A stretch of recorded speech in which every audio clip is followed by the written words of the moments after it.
house, are you the one in trouble or is he the one in trouble? I'm not raising a nation that the devil will ask that I'm Paul, I know, Jesus, I know, but who are you? Is the devil still in trouble? Or he has been in trouble? Or you are the one being frustrated? Praise God. Amen. How many of us say he's in trouble? In the name of Jesus. Because we've given a spirit that can cast out demons. But if you don't embrace that spirit, then you are out. The Bible tells us that, before I begin, in the book of 1 Corinthians chapter 3, verse 16 and 17, that know you not that you are the temple of God, and the Spirit of God dwell in you. If any man defile the temple of God, him shall destroy, for the temple of God is holy, which the temple of God you are. Praise God. Amen. How do you make sure that temple of God is kept clean? How do you make sure that temple of God is done what? It's kept clean. How much time do I have? You know, a politician and a preacher are almost the same in one category. That when they see a crowd, they pour out. Praise God. Amen. So if you are the temple of God, how much are you making it clean? Because the Holy Spirit will not live in a place that is not clean. Praise God. The Holy Spirit will not dwell in a place that is dirty. And I'm going to ask you that if you were to go in Dubai, and someone told you that there are five kind of hotels that you need to choose. There's 5-star, there's 4-star, there's 3-star, and there's 2-star, there's 1-star. Which one will you choose? 5-star. Why would you choose a 5-star hotel? And if they tweak and they change the 1-star become the 5-star, which one will you choose? Praise God. The Holy Spirit, the same way you choose a 5-star where they twist it, is the same way the Holy Spirit needs a temple that is clean.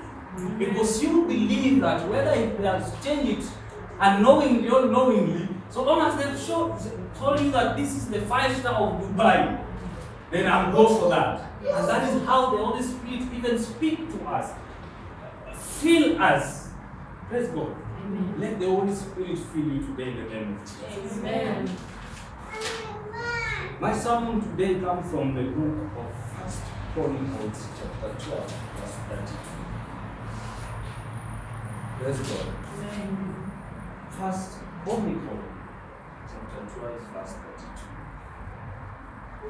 You know, when I was told that,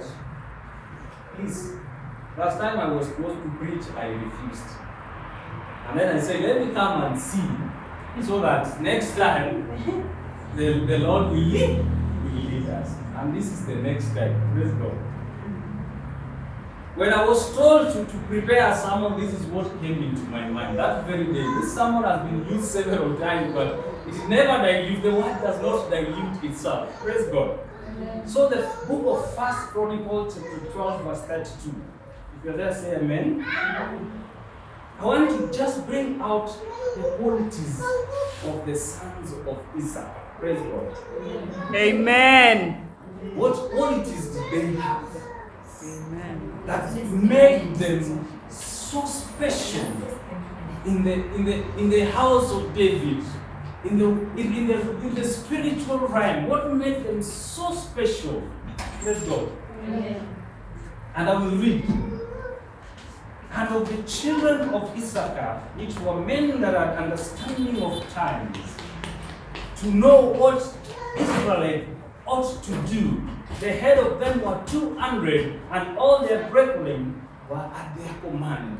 Listen to that powerful scripture. They knew, they understood time, and everyone was at their command. They were just 200. It's a group of people. It's a group of people, 200 men that the Israelites were depending on them to even just make a simple move. You remember the way the children of Israel were in the desert and they were following the presence of the Lord, the cloud and the pillar during the night. And then if the pillar stood, that's where they would come. Because Moses, remember, asked God that if your presence does not go with me, then I'm not. Then the cloud and the fire, is the consuming fire, is the cloud. The cloud came and stood somewhere, and that's where they will come. For as long as that cloud will still stand there, it is the same way they will come. Praise God. That's why Moses knew that if I just go without the presence of God, I'm going to mess up. These people are stiff-necked, the Bible tells us. These people are very stubborn. If I move without the presence of God, these people are more than angels. Praise God. And of the children of Issachar, which were men that had understanding of time to know what Israel ought to do, the head of them were 200, and all their brethren were at their command. Praise God. The 200 chief from the tribe of Issachar understood times. As a result, their knowledge and judgment needed in making decisions for the nation. For the leaders today, it's equally necessary to know what is happening in the society in order to plan the best course of action for the church, even for your family. Praise God. Amen. Knowledge of current events, trends, and needs help us to understand people's thoughts and attitude. Praise God. Amen. This gives leaders information to help them make wise decisions for the church and make God's message relevant to the people that they're teaching, they're preaching for. Praise God. Amen. So if you don't understand that right now we need things like revival, right now we need things like morning devotions, people will be out. The seasons have changed. Yes. And you must understand those seasons. That is not, people have got so many information to send you, but they can't send you through a text. It's expensive and easier to send through a group that is organized, that is called WhatsApp group. Everything that happens here, can you create a group? Create a group, because that is the season for that. Back then there was nothing like that totally. People would gather where we go happy. But with a simple message and a collection of groups that have a purpose, a message is just said that everyone is in copy for that message. It is a season that you need to understand. But if you wait that season, it miss you out. Oh my God. I don't know where your next move will be. But if that season miss you out, praise God. I don't know where you are out. And these people, we call them sons of Issachar, understood time. And as they moved, their brethren were at their command. And somebody say their brethren were at their command. It's like standing here and watching a football match. My new adult was beaten seven times, 7 goals. And then someone is here, you are watching with someone that watched yesterday. And he's telling you that no, that is not the place where the goal started. Relax, and you will see. That person is how the qualities is as the qualities of the children of Issachar. And he's speaking, praise God, so that you embrace peace. Because the dimension of the kingdom is righteousness, peace, and joy. So that you can have that kind of peace in you. So that you may know that let me relax. The goals will start at the second minute. Praise God. That is how they behaved. That's how they took charge. And that's how they took command of their brethren. Praise God. Can somebody say amen? Amen. Historically speaking, Issachar was one of the sons of Jacob. The 9th of sons of Jacob and the 5th of Leah. He was a son that he had with Leah. Leah had a number of children, and the 5th of them was Issachar, and he was the 9th of the sons of Jacob. Praise God. That there was something unique about these men, that they later become the tribe, and they were men who number one, they had understanding not just of things, but of times, and the result, they had knowledge of what the Israelites ought to have done. Praise God. Amen. They had knowledge of what the Israelites ought to have done. I want us to go to the book of Genesis chapter 1 verse 14. Genesis chapter 1 verse 14. If you are there, you can say amen. Genesis chapter 1 verse 14. So that we understand when and where did God brought out seasons. When did we start with seasons? Praise God. And God said, let there be light in the firmament of the heavens. What were these lights for? God said, let there be lights in the firmament of heavens to divide the days from the night. There's light that separates the day and the night. A season change. And let them be for signs. The lights also be for signs. Praise God. Amen. And for seasons, and for days, and for years. There are lights that significantly speak when we shift from one season, one dispensation to another. Are we getting something there? Yes. That means that there were certain dimensions of light, not just physical alone. Signals, signs in the spirit, that if people have sufficient understanding in the spirit, they are able to see them, like for example, the handwriting of the wall, there was just a season that there was a new king that is coming. But if you are in the spirit, if you are not in spirit, you will not understand what is going on. How do you translate? But those that who are in spirit are able to understand that we are shifting from one government to another. And this government that is coming, we are shifting from has been weighed, praise God. And that handwriting in the wall was just a sign, a light to show that now there's another rain that is coming in, and that is a season. But if you just see things in the flesh, you will not understand where are we going. A president pengine kamekuja tu hapo penye tulikuwa tunajiburudisha na kamesema wewe kisha. So you look like, where is our president? And no one is contesting because the spiritual realm had already confirmed it. Yes. And this physical and not object. Yeah. The physical has no control over the spirit. Yeah. The spirit has already said, that's this thing. There's a dispensation, a season that has been just changed by a light in the wall. Who is lighting in the wall? You've been weighed. Praise God. Amen. So there are two kinds of anointing that a believer is able to walk in. There's anointing and blessing that comes upon by being grafted in Christ. Oneness to Christ. And you can afford that grace by just being together with God. To just embrace the Word of God. Another anointing, there's another anointing that comes up upon you by the just office that you occupy.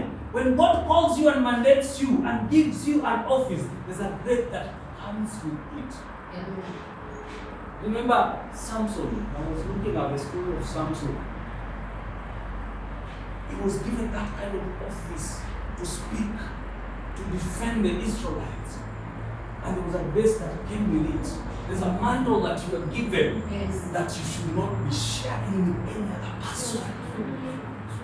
That is yours. Yes. And as long as you have it, even with business, Coca-Cola is still dominating because they refuse to share their secrets. They refuse to let the office be public. That's why it's growing. But you, the Lord, has given you an office and has given you a ribbon and a mantle to hold that do not share it with. Praise God. Amen. But there's this kind of anointing that I want us to look at. that will be key to how we understand time and how we see the signals coming into change and how we see dispensation from one to another. The third kind of anointing is a grace you receive as a result of properly discerning what the Spirit of God is doing per season. The Spirit of God is doing per season. That one has got nothing whatsoever to do with you being a believer. It has got nothing to do with being a believer. It has nothing to do with you just being in whatever ministerial office it is. It is possible that you can be a believer. Your relationship is sound with God. It is possible that you can be effective in your office as far as calling God is concerned. But you may not be relevant in a particular season. Praise God. And to align with it, you will find out that you just understand what God is doing in a season and align with it. Because God uses you yesterday does not guarantee that He will use you today. Yes. Because you're not understanding the season. Remember, the season is like a life. That's why the Bible tells us in Genesis 1:14 that even a day we are moving from one darkness to a light. Mm-hmm. And the Bible tells us that when men were sleeping, what did the devil do to our garden? They planted things that we do not understand. And this thing we only realize when they've grown, that there was some kind of weed in our garden. The weed that resembled what crops we were farming. Let's go. Yeah.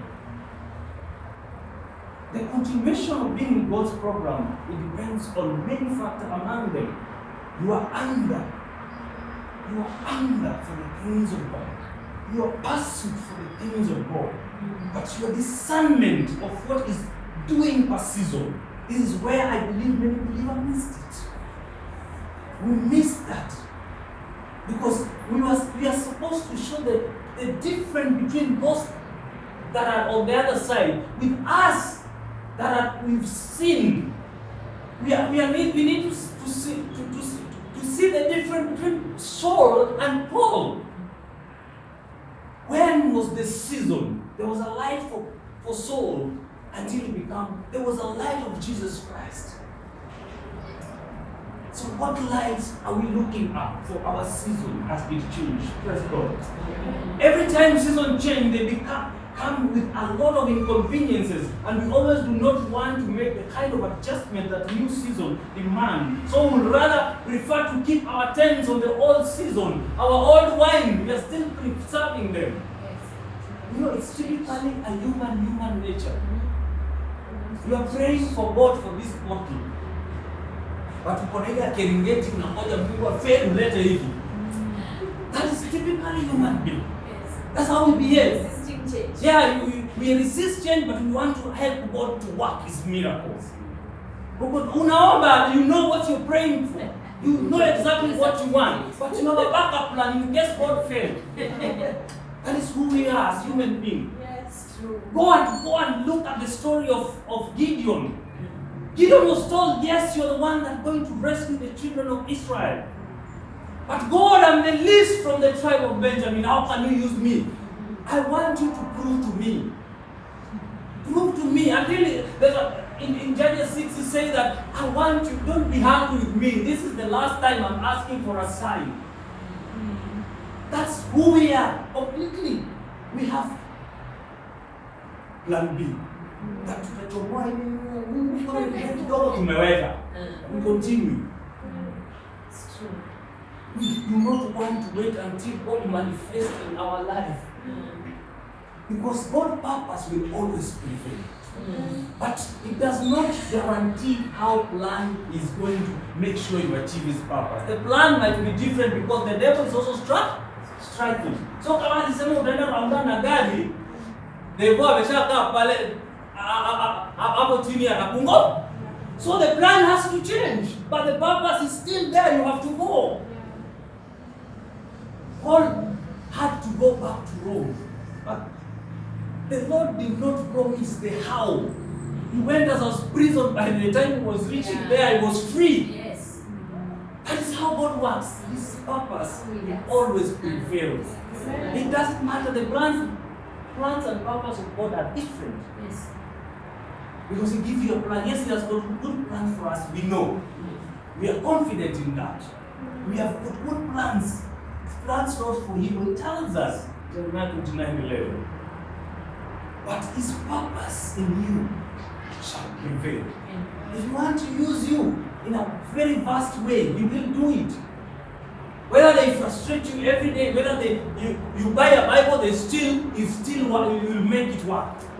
I remember one day I was walking, and I'm used to the hard copy Bible that I want God to speak to me, and then I open like poof. The first verse I see is I believe God speaks, but this time was different. I've done that as a child as I grow. But this time I was asking myself, God, can you even speak through the phone?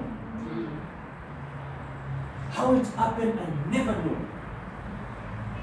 Imagine you're holding your phone like this, and then it opens the Bible. It opened itself, it opened the Bible, and then God told me, look at what is in the phone. I'm believing on Matthew 10. I thought it only works in hard copy. Hata digital in a work. I asked that question before I read it. And that is a message.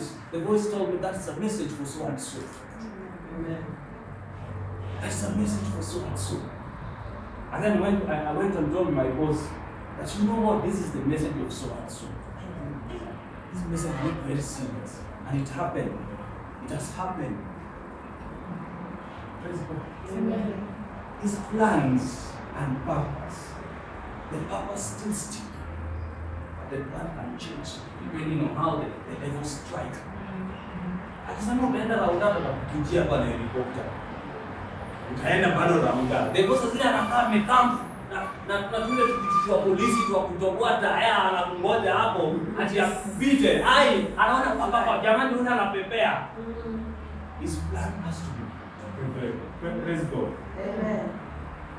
The sons of Issachar, among them, tribes, sons of Jacob, they were men with unique abilities. The reason why the Israelites were at their command. What do we do, the sons of Issachar, the Israelites are asking? Because hapa tumefika ni quagmire. Those people have changed their mind, they are coming back. But if we look at where we are going, there's no way. What do we do? And the strategy has changed. The strategy changed yesterday. God will talk with 10 plagues, but here we are not using the plagues again. What do? We rise the road above the sea. That's the strategy. Now we are going to pass. Wale watu wamekuwa vichwa ngumu, wamerudi tumewapiga na 10 plagues na bado wanatufuata. The plans for purpose of God still remain at the Red Sea. Yes. That we will drown them, all of them. Wamejifanya watusikizi ndio wanatufuata, wacha wakuu. And if you have one of the children of Issachar, you will relax because the kingdom, the invasion is Russians, peace and joy. If you have those three, then you are good to go. No one worries you whatsoever. Praise God.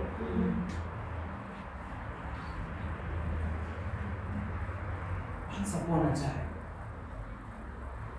men saw an unusual star shining in the earth, and they thought it was just geography.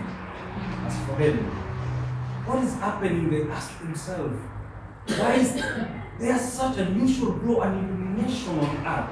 And yet Evans was trying to communicate to earth that the king has been born. And there were these wise people, they called them Magi. They went to the king and told the king, King, we heard that the king has been, Jesus has been born, whom we have been fearing that he will take over his throne. They went slowly and find out that this Jesus was given birth somewhere.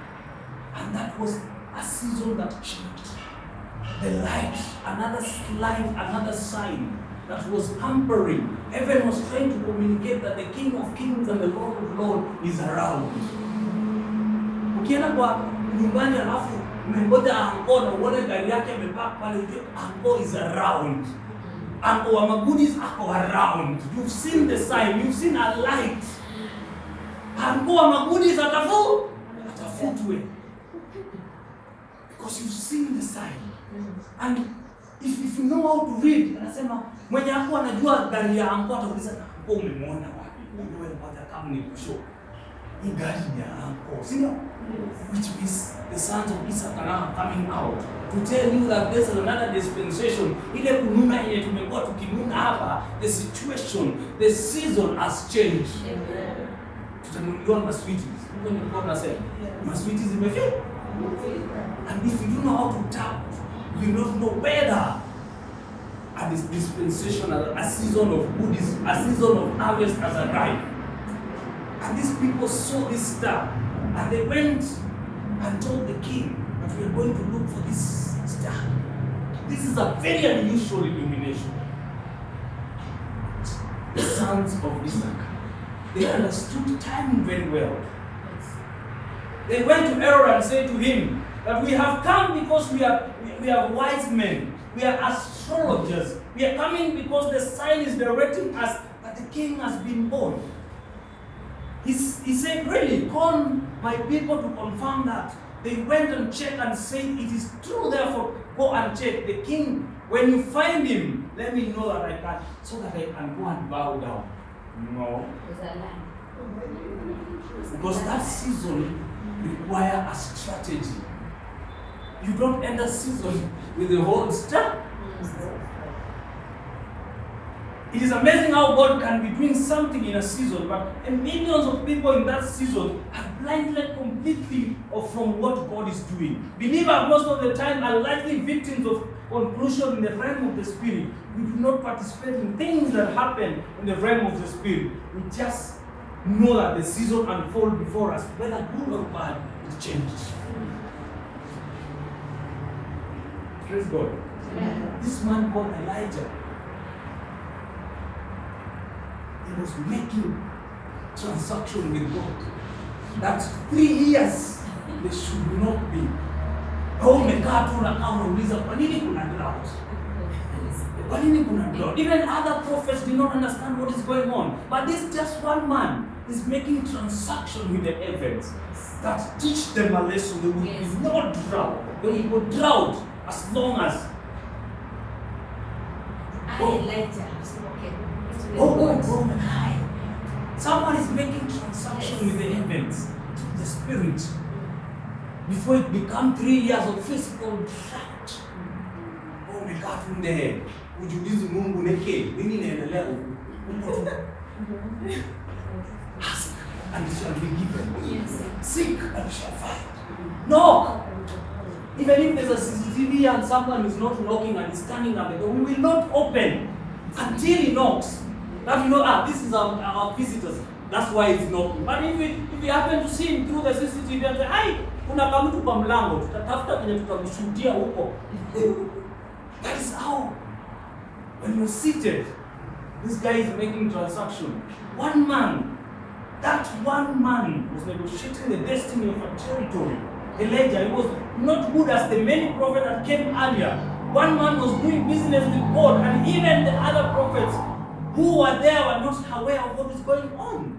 The man was negotiating with God that for 3.5 years there will be drought. If you are living in the times of Elijah, you will just find out that all of a sudden there was drought. Oh, na uko na mbegu. Kumbuka tuko shabo zinawekwa hapo zikauke zinasukana kuna moshi. Wanangoja zipandwe. Oh, umekaa ngoja upande na 3 years down the line there's nothing that is happening. So anakaa anamwaga maji. But if you know that that is the season that is coming, watu wa irrigation walishaanza kutoa maji kwa river.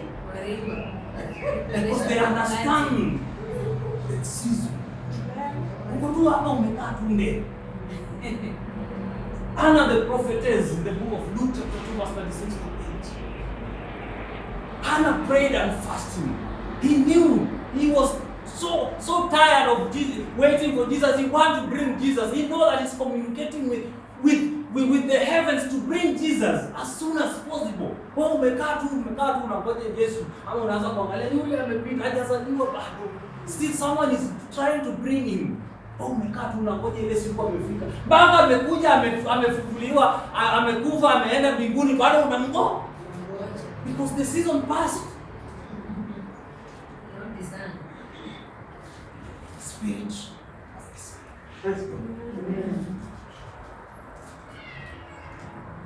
Can you imagine that the whole land, God can bring business with just one single person, and the rest are unaware of what is happening? This angel come and meet Mary.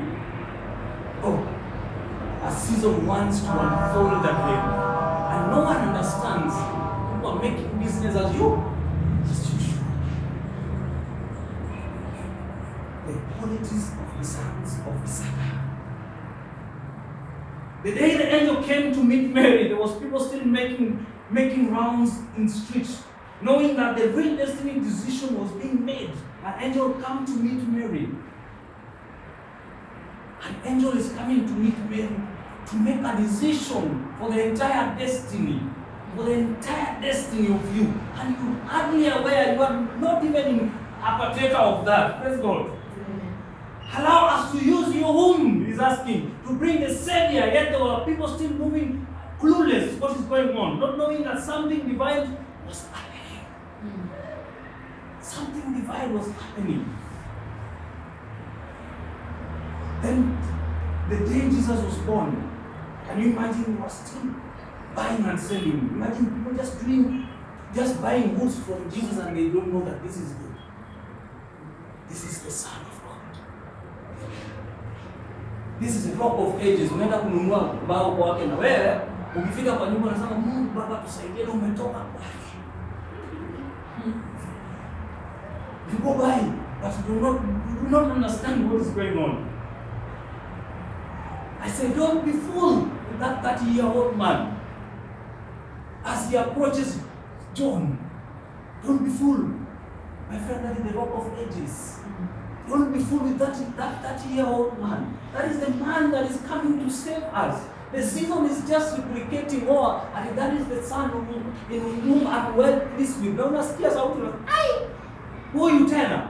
Unaangalia John unasema, now huyu sasa umemdharau because he is eating locusts and honey, na amevaa zile magunia zake. Yeye ndiye anakuja kureceive. Huyo mwenye mmekuwa mkingoja. The season is turning with the light coming shining with sign and wonders, but uko there, uko hapo unaelewa sababu wazingiani uko hapo. That's who we are. But if we have the qualities of the sons of Issachar, you understand what is going on. Because you tap them in the spirit. Nowadays they say the honey bird catches the worm. You understand? The worm slept with another bird. Wewe unangoja the honey bird that catches. The worm was in another's house bird. Wewe unakuja siku ya the honey bird catches the worm ililala kwa wewe. Unakaa unangoja ukauke. You catch the worm haiko. Let's go. Children are wanted to be killed. 2 years of them and below. Unakaa unaona tu kamisons ama kuna machawi ama kuna group kimekuja kinaitwa sijui mliki kinakata watoto hiyo. There's somebody they're looking for. They're looking for the Moses of that time. They're looking for the Jesus of that time. They're specific. The Spirit has gone raw and veg, looking for that shining light. Looking for that shining light. 2 years and below. Above 2 years, they don't want that. They want 2 years and below before the Almighty God brings up somebody. You understand? That's Moses. How did Moses even get to Pharaoh's house? Because the purpose was that. The same one that God intended. The how, it's saying in the book of Isaiah, yes. My understanding is not your understanding. Leave it to him. Let him handle it. The way he's coming to drown these people that are still following you, is the one that knows. Yes. Hey, there's been a lot of kidnapping nowadays. What does the Spirit say? There are people that are being looked for. Huyu anachukua type of these ladies. Unasikia tu characteristic yake ni wasichana wako na nywele hivi wanakaa hivi waslim. What is wrong? There's a spirit speaking.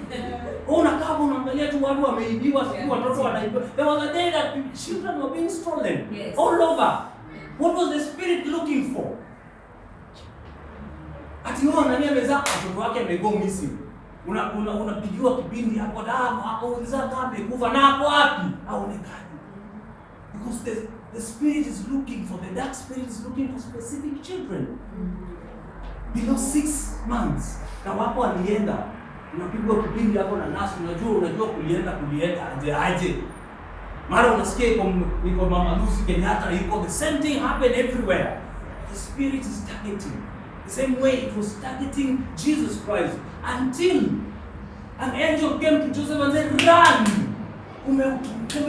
The spirit is wild, looking for this person that we are calling king, so that he will not stand and save the people. Tukimwacha kuwekwe mkubwa, atafika mahali atishinde kuando. Au jamaa tu tunamalizana tu naye hapa. And how he slipped. Hata kuzaliwa kwake si 5 times mlichagua. My friend, huko penye huwezi imagine that Jesus Christ is being born in here. Angekuwa amezaliwa huko kwa Pharaoh, ama amezaliwa huko kwa king, angefika aje Kibera tuambie sasa. Akizaliwa Kibera ndio anapanda juu. Ameinteract na sisi already. Tunamjua yule jamaa mwenye alikuwa anakaa hapa ndio president. Hata mimi naweza kuwa president. Baka akikuwa huko kwa Uhuru Kenyatta anasema yule jamaa sisi hata tumjui, anaongea vitu ele. Let's go. The seasons change in your own eyes. Na uone ushikanishi unyeti kabisa. Wangapi washaikoniwa na simu? How many have been on the phone? Finya hii. The season is changing for the body. Uko hapo you're not even discerning what is going on. Finya hii. Unakuja umeweka simu hapo na ngoja atakuje. Kwa hivyo alikuja saa zile ulikuwa unaongea. Wewe ukiweka kando hivi ngoja ti message ikuje ndio uangalie. Ile ilikuwa ni ya kutoa. Unangoja kuingia. They don't fight you. They take you slowly so that you don't suspect or discern quickly. Pole tuna kasimu mwingine mtu mwingine hapa nini namba yako ya simu nini wali maswali mingi ni nini. If you see it's happening very fast. Wait, stop. A speed without God, it leads us to the speed of darkness.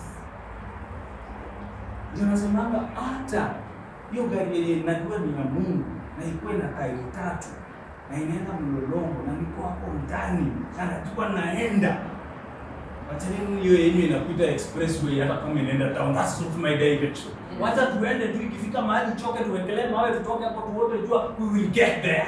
Yes. Seasons comes and go. Seasons comes and go. So I want us to share just 3 keys that we call the qualities of the children of Issachar. One of them is discernment. Praise God.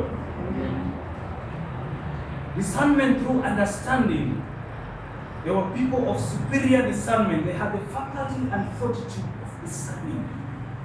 Those people we call the 200 men of the tribe of Issachar. And what is discernment? It is the quality of spiritual perception.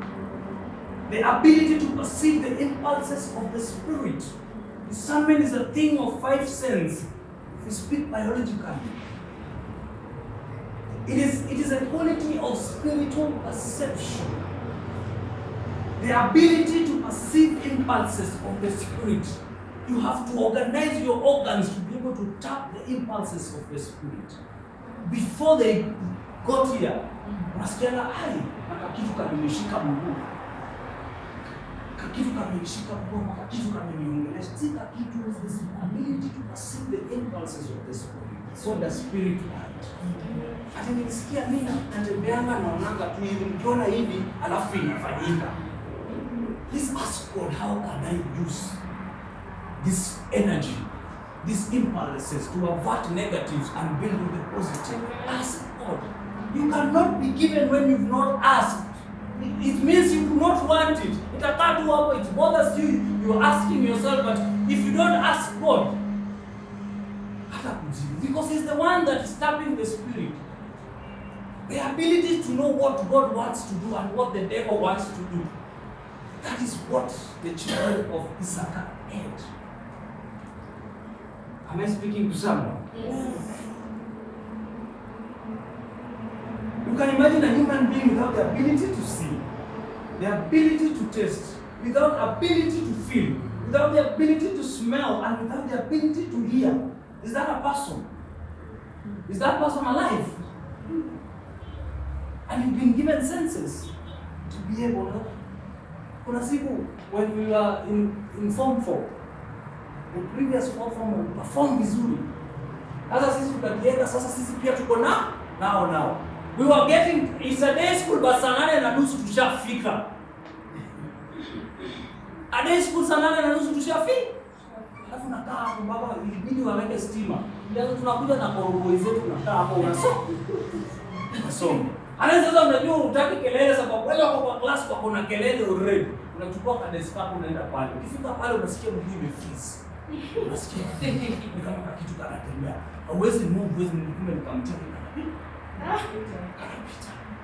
Your body has to sense these things.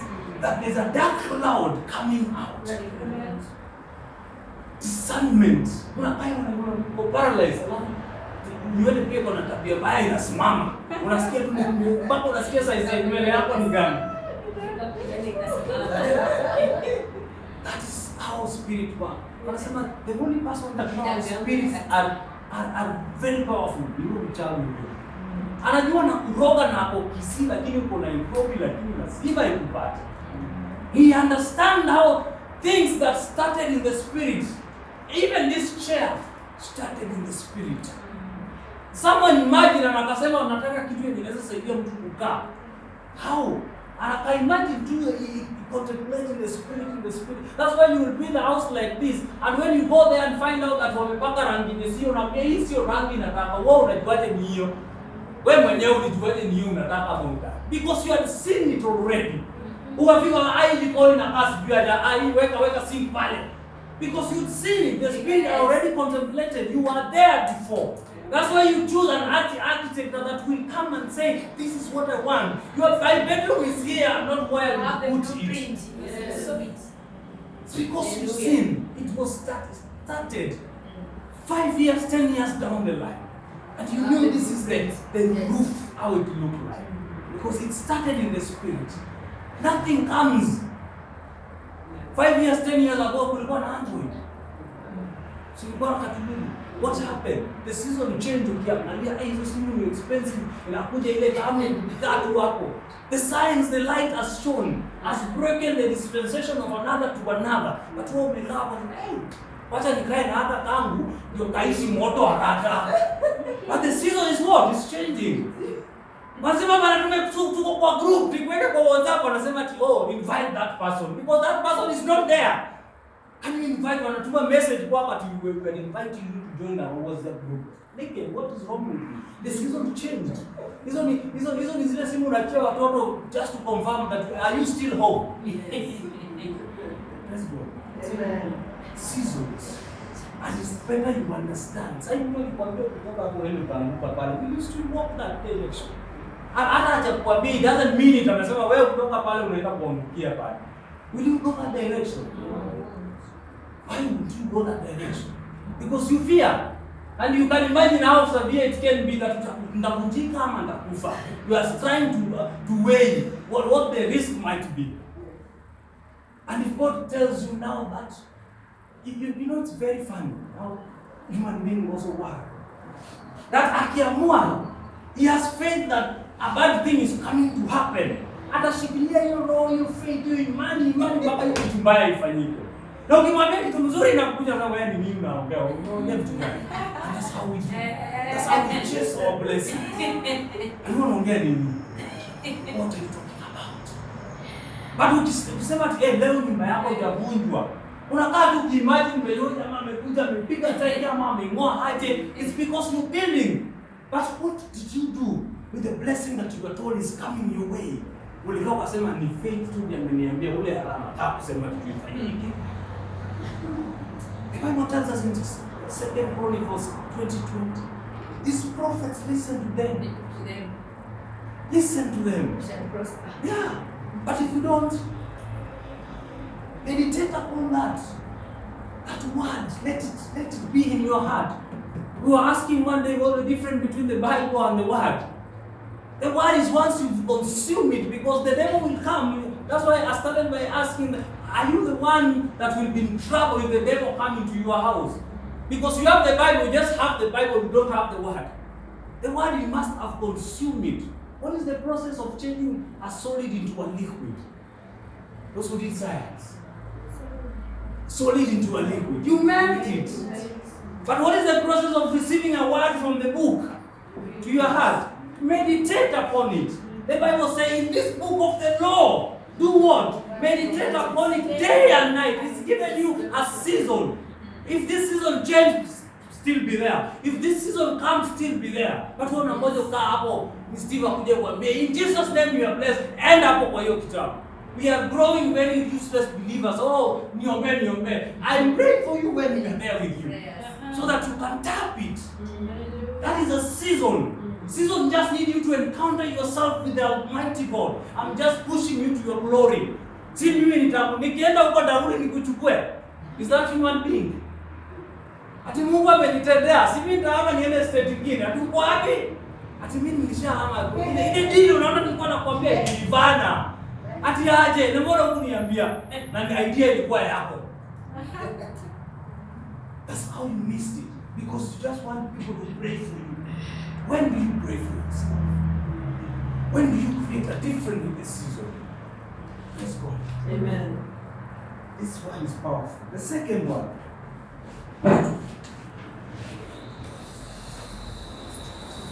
As a result of discernment, they had strategy for every season.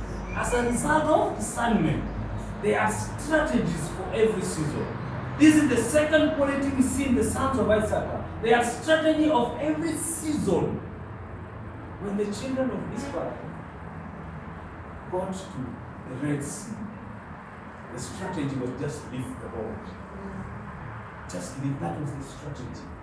But when they got to Jericho, it was another strategy.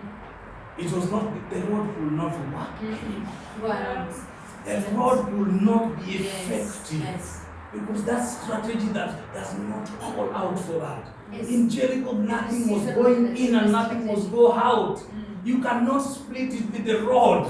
But they wait until the captain of the army arrived. That relax until the captain of the army arrives. So that he will tell you the strategy to use. Nothing goes in and nothing goes out in Jericho. Who are you to use the road? What will happen? The road was effective when you were crossing. The strategy changed. And the children of Issachar will tell you now, at this particular point, we need to worship. King Josephat reached there and said, oh God, how do I handle this thing? You know what, King Josephat? Just take your, do you have a drum set? Yes, take it there. Do you have a keyboard? Take it there. Do you have the voices and your praises? Take them there. In the middle of that, that was the strategy of winning that war. Not to go and shoot, to. The season changed and the strategy came. When now it was the kingship of David, it was stones. The stones took over. That's why it tells Goliath that you come to me with javelin and sword, but I come to the name of the Lord of Israel, whom you just defied. I refuse to be threatened. You young boy, you come with me with sticks. Yes, I come with you. And he chooses the nice stone, the white one. Carefully placed them because it was a season of stone now. Amen. It was a season of stone. Not just javelin. Hata hizo hakutaka kujua zinafanya kazi aje. Yaani mwambie hizo ndio unanikuja nayo. Mimi nakuja na Rock of Ages. Amen. I'm coming to slaughter you. Let's go. The strategy, it was effective yesterday. Yes. It is not effective. True. Ask God for another way. Yes. Let's go. Amen. This thing is long, my friend. This thing is long, it's very long. The last one. But kuna zingine, dominion and leadership. By virtue of them dominating, by virtue of them, by virtue of the Israelites coming unto them, sorting out. The Bible tells us in First Chronicles 12:32 that understanding of the times, to know what the Israelites ought to do, and the brethren were at their command. What the Israel, 12:32. What do we need to do? With that virtue, mtu akikwambia,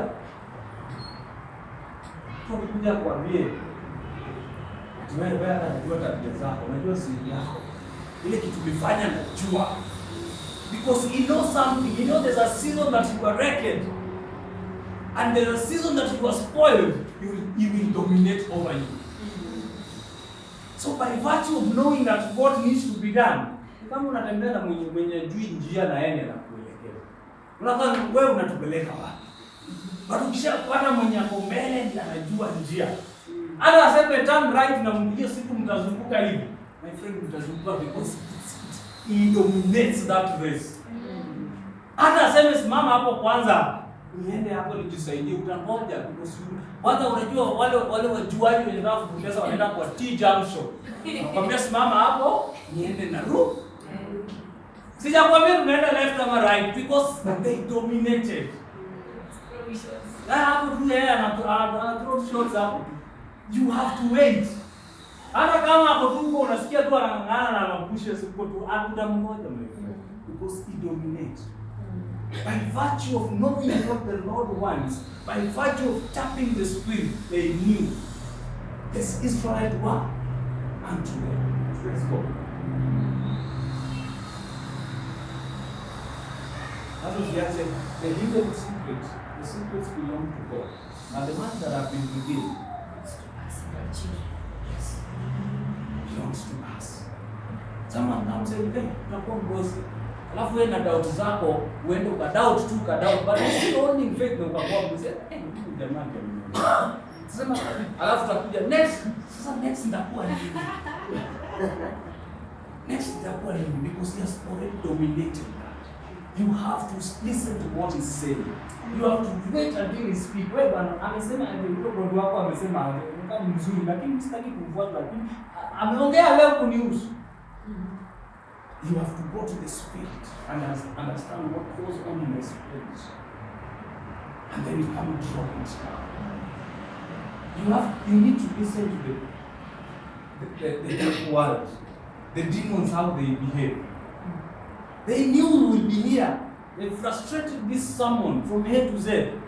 Tumepigana vita ya kiroho unaona tu ukufai kukaa hapo lakini wewe unajipeleka tu. Ilianza kitambo. Where are other people?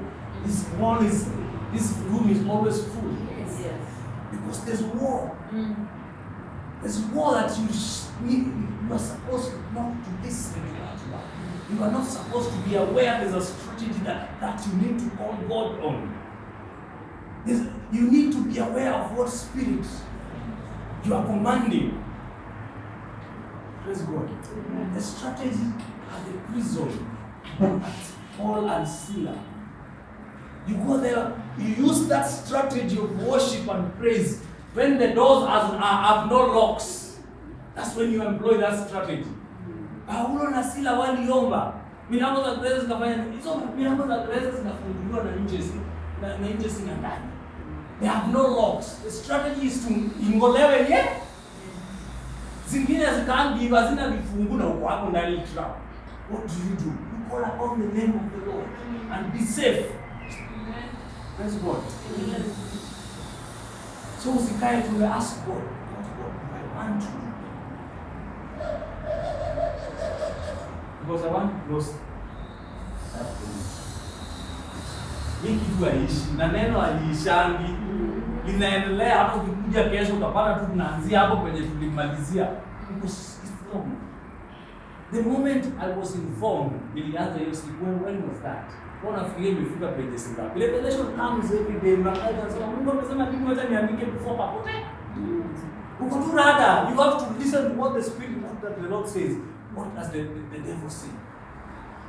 Even when the serpent approached Eve in the Garden of Eden, he was interested with what God said. Anakuja na Mungu amesema nini? What has the Lord said? Ati usikule hiyo matunda iko katikati. Hivyo ndiye amesema.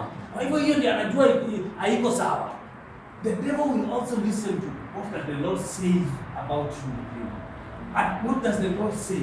Has he spoken? Because the mission and the vision of the devil is from John 10:10 to kill, to destroy, and to steal. As kufanya hizo vitu, you will steal your destiny, you will kill it. However much you want, that is, he has to align himself with the God's will hata yeye. They do, huyu jamaa ameambiwa atapewa Bwana. Oh, okay. Ule mgani told that answer. Mama waleta wote watatu. Ameleta told, ameleta answer. Ameleta ule mdaka. Sasa unakaa hivyo, Mungu nilitisha mmoja sikuitisha watatu. How can I be married with three? No. It's because you did not discern well. And these things you need to be very specific with God. Mwambia huyu mrefu tu hapo. Usiongeze Mungu.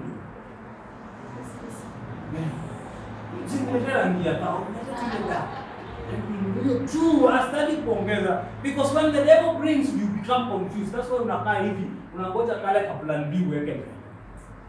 That's how we behave. And this stand up. Let's just clear this. Kitu ni mrefu, haiwezi isha sana. Jana kulala tukiongeza. Hawezi lala tukiongeza. Hata kulala wacha tukuseme. Tuko tu hapo tunangoja what does the Lord wants to have.